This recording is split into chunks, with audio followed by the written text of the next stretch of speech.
Ouro Preto é uma das cidades do mundo que pode ser considerada objeto de consumo de qualquer turista nacional ou estrangeiro.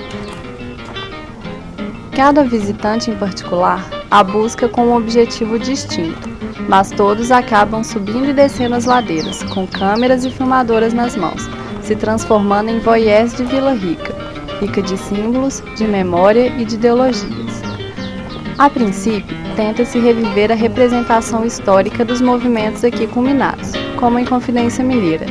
Depois, perdem-se os olhos na arquitetura admitida como uma das bem preservadas no Brasil, quando o tema é o barroco. Templos, museus, casas coloniais chamadas carinhosamente de casarões, capelas, teatro. Gente falando em vários idiomas pelas ruas, gastronomia com nome de ora pronobis. Alguns, entretanto, buscam pequenos grandes detalhes. Pequenos porque submetidos à grandiosidade barroca. Grandes devido. Brasões, datas, rendilhados nos telhados, janelas, girassóis e aqueles outros que mais parecem pequenos abacaxis em varandas antigas. O que seriam eles?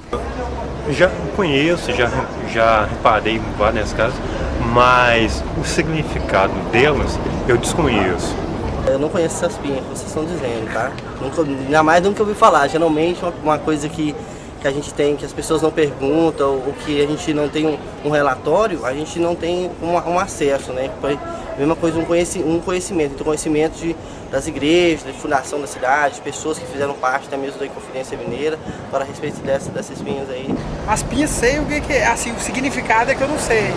Eles talvez sejam alguma forma de linguagem, esquecida com o passar dos tempos, mas sem perder o seu valor, porque insiste na presença, mesmo que a maioria das pessoas não saiba responder a razão de sua existência.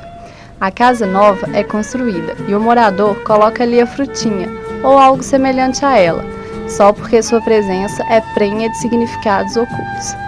Mas o que de fato são esses ornamentos de varanda, tão peculiares e tão silenciosos? Alguns moradores e turistas afirmam com o ar de quem sabe o que diz. Significam o poder do patriarca da família que ali vivia no passado. Um guia turístico não titubeia. Significa o poder político da família dona do imóvel. Mas, de fato, significam o quê? Não somente nas janelas, na entrada das casas, nas sacadas, nas portas, no alto das fachadas das igrejas e de outros monumentos, elas simbolizam as boas-vindas. Pelas ruas eu via as fachadas que tem as pinhas, via uma, duas ou três casas e achava que tinha a ver com fruta e não sabia o significado. Símbolo fálico, quase esquecido. O pênis se acentuando numa sociedade patriarcal. Símbolo de status, perene em todos os tempos. Quanto maior o ornamento, mais representativa é a família que o possui. A semiótica se consolidando na arquitetura, a narrativa na forma de símbolo, a representatividade se solidificando através de ideologias. Abacaxis, ananás? Não. Pinha, fruta do pinheiro, coletiva comunidade de pinhões. Símbolo do Natal, do nascimento e da perpetuidade. Então fálico e fértil, poderoso e possível de muitos significados. Presentes não apenas nas varandas, mas na cantaria dos portões dos palácios e casas luxuosas, na mobília vista dentro de museus e no antigo móvel do Fórum de Ouro Preto, dentro e fora das moradias. Na verdade é pinha, né? E a gente, no dia a dia, a gente sempre chamou a casa dos abacaxis. E não é abacaxi, é pinha. Uma das características marcantes dessas casas ocupadas por pessoas da nobreza são as casas que em suas sacadas tinham abacaxis ou pinhas, como esta. Eu acredito que o abacaxi é uma extensão da pinha. Se você retira essas folhas, você vê como se fosse uma pinha. Mas são elas patrimônio apenas de Ouro Preto? Não. Patrimônios do mundo, Espanha, Portugal, Inglaterra, Holanda, França e nas cidades colonizadas por esses e outros países. Em Roma, a Praça da Pinha expõe a maior pinha do mundo e a presença delas nas velas. Na mitologia, pinha é mistério e adoração. Cetro de Dionísio, poder do Baco. Pinhas de Recife e de Olinda, de São Luís do Maranhão, do Cerro e de Diamantina, de Mariana e de muitas outras cidades, nas varandas e nos telhados, nos portões, nos muros e nas escadas. No Nordeste, cada filho que nascia era uma pinha nova na casa do pai que sorria. Às vezes, a pinha era mesmo substituída por um pênis em cantaria. Em São Luís, Recife e Olinda, presentes de nobres. No Cerro, a Rua dos Ricos é rica em pinhas.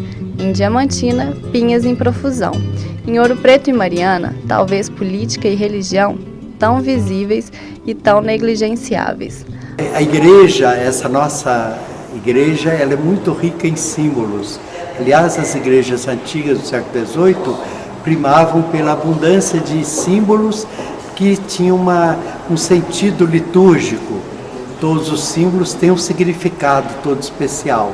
Já vi muitos locais, vários locais na cidade e várias outras cidades mineiras também tem isso em momentos decorativos. Meu nome é Reinaldo Donizete Alves Pereira, moro em Ouro Preto há quase 40 anos. Adquiri essa casa há 3 ou 4 meses, mas não sabia o significado das pinhas. Eu cheguei na fachada aqui, na sacada, e tinha algumas pinhas soltas, aí eu acabei retirando 2 pinhas e guardando, mas sem saber o significado das pinhas. Pinhas que estão representadas nessa capela mor, infelizmente eu não posso falar do simbolismo litúrgico que elas têm. A maioria das pessoas não sabem muito bem o que as pinhas significam. Apenas reconhecem que elas fazem parte da paisagem colonial, por alguma razão. Algumas sequer param para vê-las ou analisá-las. Para estes, as pinhas são apenas enfeites do passado.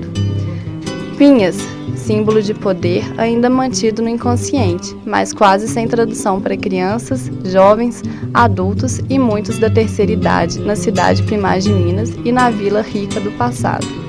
Vale propor o resgate do passado. Vale ensinar a simbologia do signo e sentir que as pessoas, no íntimo, já o conheciam e o respeitavam. Se é para preservar, preservemos as pinhas. Mas se a gente observa, a gente vê que o abacaxi ele tem um formato muito similar a de uma pinha. O formato e até mesmo o estriado que se dá no abacaxi.